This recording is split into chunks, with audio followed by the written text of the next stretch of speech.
বন্ধুরা, আজকে একটা নতুন গল্প নিয়ে আসলাম তোমাদের মাঝে। এটা সত্য এবং বাস্তব জীবনের ঘটনা।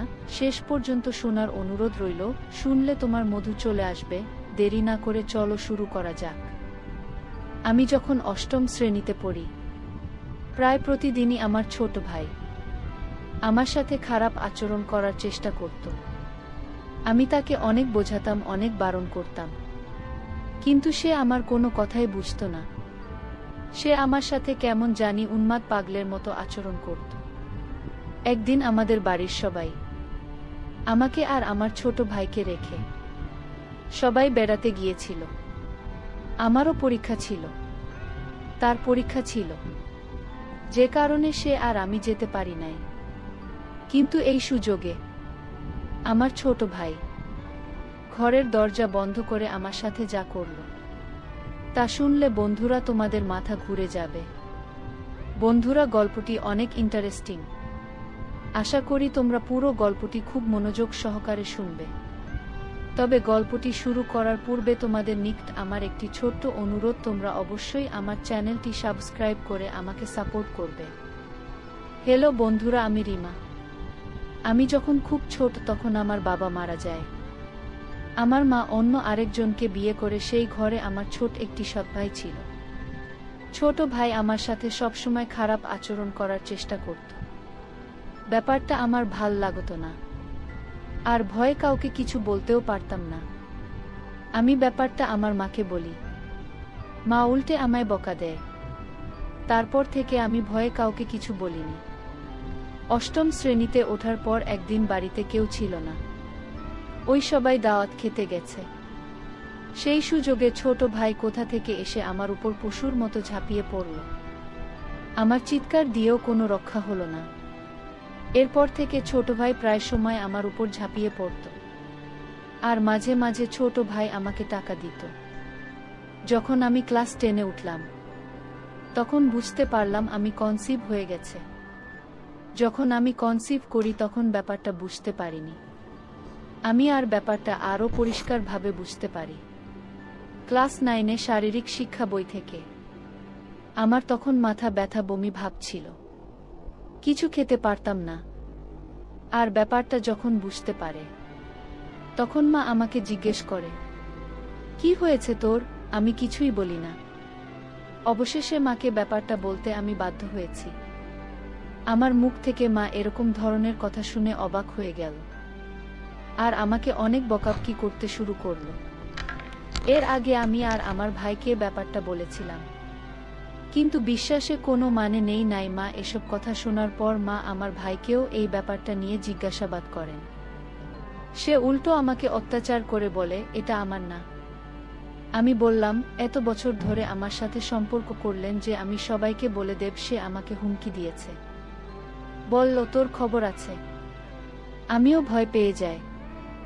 এসব কথা শোনার পরও মা আমাকে অনেক মারধর করে। ব্যাপারটা গোপন রাখে বাবা ভাইদের কাছ থেকে, আর বলে এটা কার বাচ্চা, কার থেকে পাপ আমার ছেলের উপরে ছেড়ে দিয়েছিস, আরও অনেক কথা। পরে মা বাচ্চাটা গোপনে নষ্ট করে ফেলে। তারপর আমাকে আর স্কুলে যেতে দেয় না। আমি স্কুলে যাওয়ার কথা বলে যেতে হবে না তোর স্কুলে। তারপর মা তড়িঘড়ি করে আমার বিয়ের জন্য বাবাকে বলে, বাবা তো এমনিতেই আমাকে দেখতে পারে না, তাই কোনোরকম চাইছে আমাকে বিদায় করতে, কারণ আমি তো উটকো ঝামেলা। এর মধ্যে আমার ছোট ভাই মালয়েশিয়া চলে যায়। আমি ওই সময় অনেকবার মরতে চেয়েছি, কিন্তু পারিনি।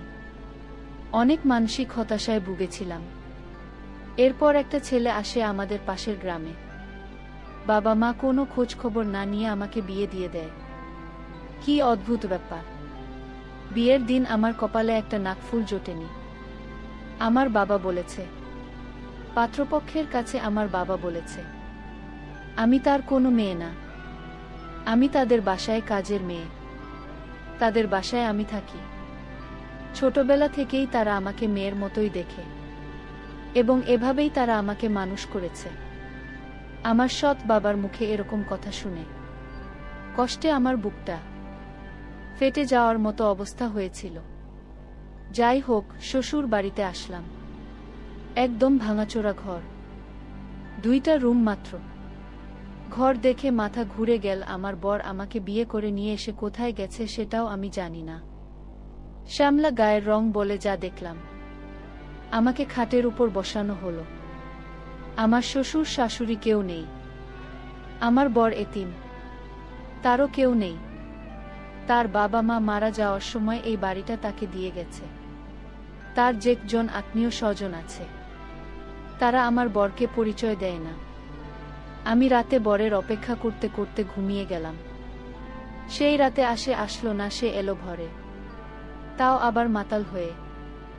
সে কোনো কিছু বলা ছাড়াই মাতাল হয়ে পাগলের মতো আমার এখানে ঝাঁপিয়ে পড়ল। আমি কাঁদতে লাগলাম। কি হলো আমার কপালে? সারা জীবনেও সুখ পেলাম না। পরের দিন ঘুম থেকে উঠে বাথরুম খুঁজতে লাগলাম। ঘরে আর কেউ ছিল না, তাই তাকেই দেখলাম। সে আমাকে খুব খারাপ ভাষায় গালি দিয়ে বলল, ঘুমাতে দেয়। আমিও আর কিছু বলিনি। ঘরের আশেপাশে একটা কলম ছিল না। এখন অন্যের বাড়ি থেকে পানি আনতে হয়। আমি নতুন বউ, কোথায় যাব? কিছুই চিনি না। সেদিন আমার বড়দিনের 2টা বাজে ঘুম থেকে উঠে বলল, বাদ দাও। আমি ভাত দিলাম। তারপর তাকে বললাম, আচ্ছা বাথরুম কোথায়? সে আমাকে একটি জঙ্গলের ভেতরে নিয়ে গেল। একটি খোলামেলা বাথরুম। কি বলবো, বাড়ি থেকে অনেক দূরে একটা জঙ্গলের মতো জায়গা। রাত বিরাতে তো আসাই যাবে না, আর বর্ষার সময় ভুলেও না। তারপর সে একটা বাড়ি দেখা, ওখান থেকে পানি আনতে বলল, আর রাস্তার পাশে মসজিদের পুকুর থেকে গোসল করতে বলল। আমাকে আমার বাপের বাড়ি থেকে কেউ দেখতে আসতো না। দিন যেতে লাগল, আর তার অত্যাচার বাড়তে লাগল। অহেতুক গালাগালি করা। আমাকে বিয়ের 7 দিন পরে এদিন রাতে মারতে শুরু করল। সে মদ খেয়ে মাতাল হয়ে আসছে। সে সময়টা কি জঘন্য সময় ছিল বন্ধুরা, তোমাদেরকে বলে বোঝাতে পারবো না। খুব লজ্জা লাগত। অন্যের বাড়ি থেকে পানি আনতে যেতে, তারপর পুকুরে গোসল করতে হতো। আমি 2 দিনেও গোসল করতাম না, লজ্জায়। আর এভাবে খোলামেলা পরিবেশে আমার গোসল করে তো অভ্যাস নেই। আর রাতের বেলায় বাথরুমে যেতাম না। বাথরুমে না যাওয়ার জন্য একদম কম খেতাম। আর তার তো কোনো খবরই থাকতো না। সে ঠিকমতো কাজও করত না। একদিন বাজার আনলে 10 দিন আনতো না। বিয়ের 1 মাস পর আমাদের বাড়ি যায়। গিয়ে মাকে জড়িয়ে ধরে কান্না করি। আর মা আমাকে বলল, এত ধন করতে হবে না, অনেক ঠম করেছ বাড়িতে। একদিন থাকার পর বাবা বলল, কি রে, যাবি না? বিয়ে দিয়ে দিয়েছি, এখানে কি? শ্বশুর বাড়ি যা। তাদেরকে আমি সবকিছু খুলে বলার পরেও তারা আমাকে কোনোভাবেই বিশ্বাস করতে পারছে না। আরও আমাকে বিভিন্নভাবে তিরস্কার করতে শুরু করল। তারপর আমার হঠাৎ বলে উঠল, বিয়ে দিয়েছি, এটাই অনেক। তারপর মাকে বললাম, মা, ও মা, আমি তো তোমার মেয়ে, কেন আমার সাথে এমন করলে তুমি? মা বলল, পেট বাঁধানোর সময় মনে ছিল না।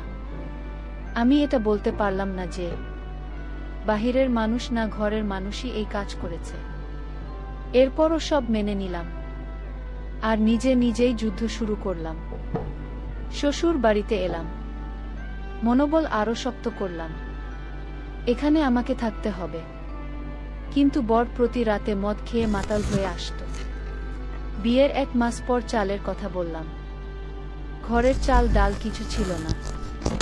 চালের কথা বলার সাথে সাথে মার বলতো কাজ করে থাকা। আমি বিয়ের 1 মাস পর থেকেই মানুষের বাড়িতে কাজ করতাম। তারা যা দিত, চাল ডাল, তাই খেতাম। আমার মা আমার একবারও খোঁজ নেয়নি। মানুষের ধান ছাড়া বাড়ি ঘর মুছে, এক কথায় দাসীর কাজ করতাম। আর এতে তারা যা দিত তাই খেতাম, কারণ আমার স্বামী বাজার করত না, আর সে কাজও করত না। বিয়ের সময় আমাকে আমার বাপের বাড়ি থেকে 1 জোড়া কানের দুল আর চেইন দেয়। একদিন সন্ধ্যাবেলায় এসে বলে, তোমার চিন্তা দাও তো। সাধারণত সে সন্ধ্যাবেলায় কখনো বাড়ি আসে না।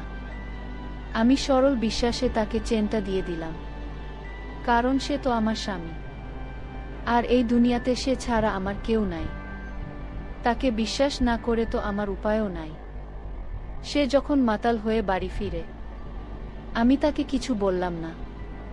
সকালে চীনের কথা জিজ্ঞেস করতেই আমাকে বলে, তোর বাড়ি থেকে আমাকে 1000 টাকা ছাড়া আর কি দিয়েছে। আমিও মার খেয়ে পড়ে রইলাম।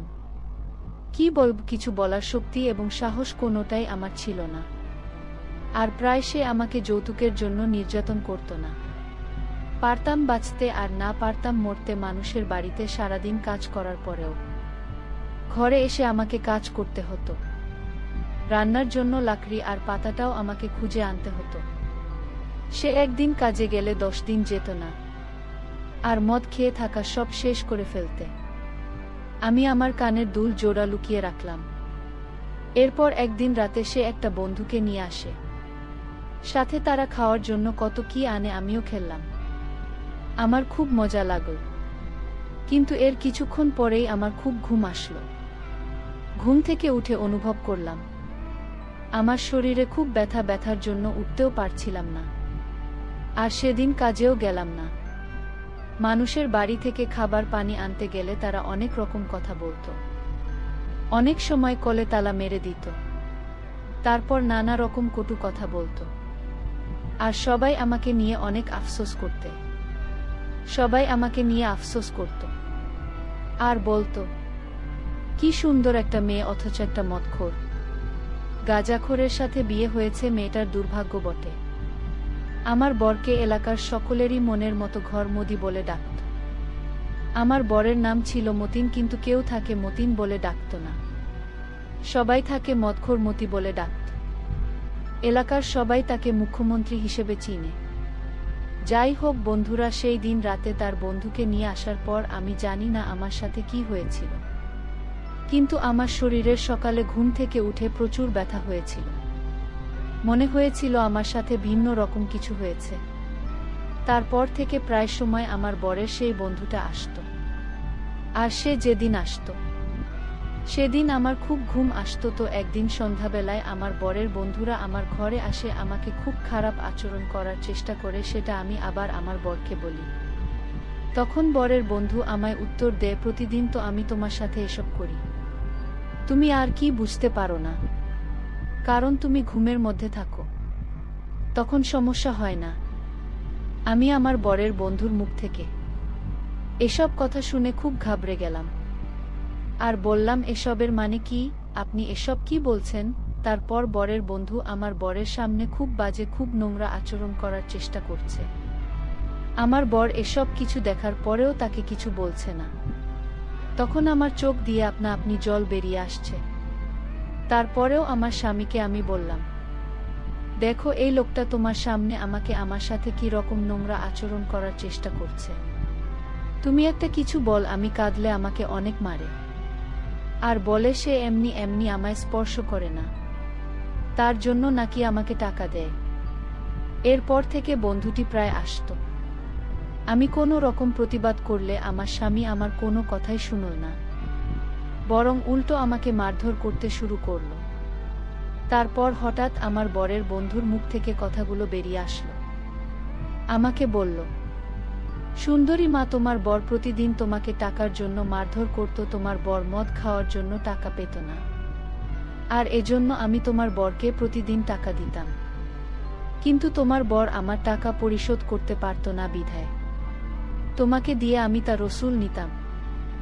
আর সবচেয়ে বড় কথা হলো, রিমা, তোমাকে দেখে আমার খুব মায়া লাগত। তো এই জন্যই তোমার বরকে আমি টাকা দিতাম, বিনিময়ে তোমার কাছ থেকে আমি একটু সুযোগ সুবিধা নেওয়ার আশায়। তুমি এমন করো কেন রিমা? একটু মজা করি তো চলে যাব। আমার তো আর কোনো উপায় ছিল না। তারপর আমার বাধ্য হয়ে তার সাথে এসব করতে হয়েছে। আমাকে কিছুদিন পর দেখলাম আরও নতুন নতুন লোকের আমদানি বিষয়। আমার কাছে খুবই খারাপ লেগেছিল, কিন্তু আমার তো আর কোনো উপায় ছিল না। বাধ্যতামূলক হয়ে আমি ভিন্ন জগতের প্রতীক হয়ে গেলাম। মানুষ থেকে মানুষে পরিণত হলাম। আমাদের বাড়ি ছিল গভীর জঙ্গলের ভিতরে। প্রতিদিন আমাদের ঘরে নতুন নতুন মানুষ আসত। ভিন্ন রূপে অনেক টাকার ছড়াছড়ি হতো আমার ঘরে। তারপর আমায় আমার বর বলল, এভাবে টাকা জমালে আর 1 বছরের মধ্যে টাকা জোগাড় হয়ে যাবে। সেদিন নিজের উপর অনেক ঘৃণা চলে আসলো। তা বলার মতো না। এরকম অমানবিক নির্যাতন কত সহজে করা যায়। প্রতিদিন 4 থেকে 5 জন হায়েনা রূপে আমাকে আক্রমণ করে। মনের দুঃখে ঘৃণা আমি তাদের এখান থেকে চলে আসলাম। আমার বাড়ির পাশে এক চাচির অনেক অসুখ থাকায় তাদের বাড়িতে রাখতে থাকি। সেই রাতে আমার ঘরে গ্রামে চেয়ারম্যানের লোক এসে আমার বরসহ সবাইকে ধরে নিয়ে যায় আর জুয়া খেলার জন্য সবাইকে অনেক মারে। সেটা আবার আমি শুনি। চেয়ারম্যানের লোকেরা যখন তাকে ধরে নিয়ে যায় আর মারে, তখন আমি চেয়ারম্যানের কাছে ছুটে যাই। চেয়ারম্যান টাকা চায়। আমার কাছে আমার বরের বন্ধুদের ছেড়ে দেয়, কারণ ওরা চেয়ারম্যানকে টাকা দিয়ে দেয়। আমার কাছে 5,000 টাকা চাইল, কিন্তু আমার কাছে তো এত টাকা নাই।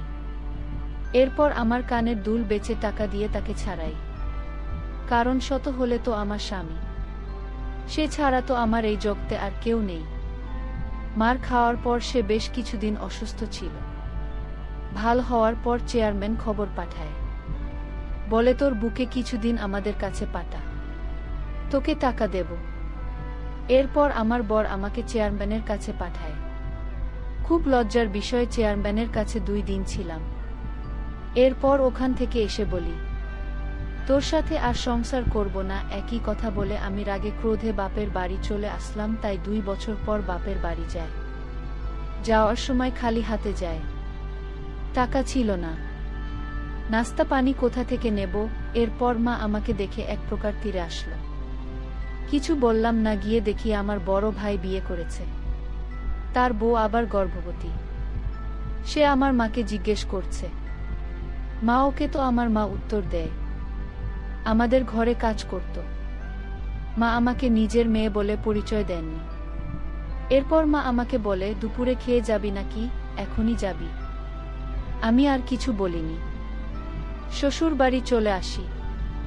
আসার পর বর আমাকে খুব মারে আর বলে, মাত্র জায়গা দিল না, গেলে কেন? আরো বলল, আমার ঘর ছাড়া তোর আর কি কোথাও জায়গা হবে? আরো অনেক বাজে বাজে গালাগালি করল। সে রাতে মরতে চেয়েছি, কিন্তু সাহস পাইনি। গ্রামের মোটামুটি সবাই আমাকে খারাপ বলতো, তেমন কেউ মিশতে চাইতো না। আর এদিকে আমার বর বাড়ি বন্ধক দিয়ে জমিদারের কাছ থেকে টাকা এনেছিল 80,000। জমিদারের লোকেরা আমাকে অনেক গালিগালাজ করে গেল আর বলে গেল, খুব তাড়াতাড়ি হলেও টাকা পরিশোধ করে দিয়ে দিতাম, নইলে তারা তোমাদের বাড়ি দখল নেবে। বোর্ড আসলো। আমি জিজ্ঞেস করলাম, উনাদের টাকা দিলে না? বলল, জুয়া খেলে হেরে গিয়েছি, টাকা নেই। কোথা থেকে দেব? সমস্যা নাই, আজকে 10 জন আসবে, 5 করে দিলে 5,000 হবে। তুই শুধু 2 দিন একটু কষ্ট করবি, তাদেরকে একটু ভালো করে খুশি করবি। বিশ্বাস করো বন্ধুরা, সে রাতে অমানবিক নির্যাতনের শিকার হয়েছি। আমার শরীর অসুস্থ হয়ে পড়ে। আমার বড় মানুষটা আমার অসুস্থতা দেখেও রাতে পরের দিন রাতে আরো 3 জন আনো। তারা কোনো কিছুই মানো না। অনেক কেঁদেছি, চিৎকার করেছি, উল্টে অনেকগুলো মার খেতে হলো। আমার বর মাতাল, সে কি বুঝবে? তারপর আর জানি না, নিজেকে হাসপাতালে দেখতে পেলাম। এক আয়া বলল, আমাকে নাকি ভোর 4টা বাজে হাসপাতালে এনেছে। অজ্ঞান অবস্থায় আমার বর আসলো। আমি তখনও কথা বলতে পারছিলাম না। সে আমায় বলল, নাটক করে উল্টো কত টাকা খরচ করছিস? আমি কেঁদে দিলাম আর বললাম, তোর বিচার সৃষ্টিকর্তা করবে। একদিন তুই আমার জন্য পাগলের মতো রাস্তায় রাস্তায় ঘুরি। বিকেলের দিকে অবস্থা আরো অনেক খারাপ হয়ে যায়। তারপর তার বর এবং বরের কয়েকজন বন্ধু মিলে আমাকে এমার্জেন্সি ভাবে ঢাকা মেডিকেলে পাঠায়। ঢাকা মেডিকেলে ভর্তি করে। আমার বর এবং তার বন্ধুরা সবাই লাফাতে হয়ে যায়। এই খবরটা আমার মা পেল। আমার মা এসে আমাকে এক নজর দেখে চলে গেল। আমার অবস্থা একটু উন্নতির দিকে ছিল। ঢাকা মেডিকেলে আর এদিকে আমার বর এবং বরের বন্ধুরা ভেবেছিল যে হয়তো আমি মারা যাব, যে কারণে আমার বর এবং বরের বন্ধুরা আর আমার সাথে কখনো দেখা করেনি এবং তারা সকলেই পালিয়েছিল।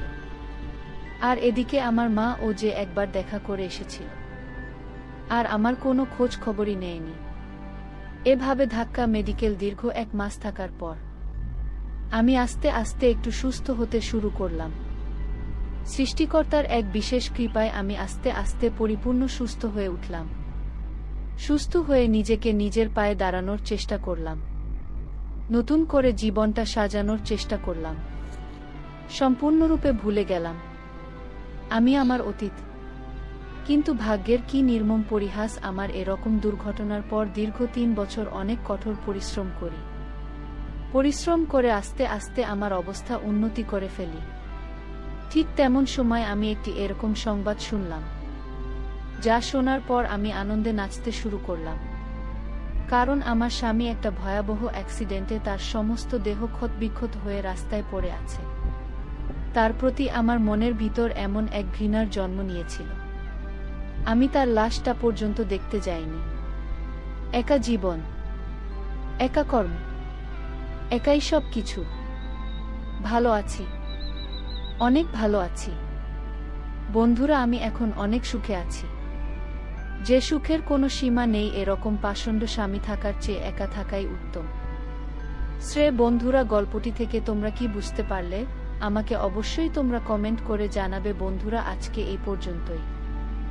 আবারও আসব তোমাদের মধ্যে নতুন কোনো ভিডিও নিয়ে। ভিডিওটি যদি তোমাদের ভালো লাগে তাহলে একটি লাইক দাও। প্রতিদিন আমি তোমাদেরকে একটা করে নতুন গল্প উপহার দিব, তাই তোমাদেরকে অনুরোধ করে বলছি, তোমরা যদি এরকম ধরনের ইন্টারেস্টিং গল্প পেতে চাও তাহলে দয়া করে আমার চ্যানেলটি সাবস্ক্রাইব করো। পরিশেষে তোমাদের সকলের সুস্বাস্থ্য কামনা করি। ভিডিওটি দেখার জন্য তোমাদের সকলকে অসংখ্য ধন্যবাদ।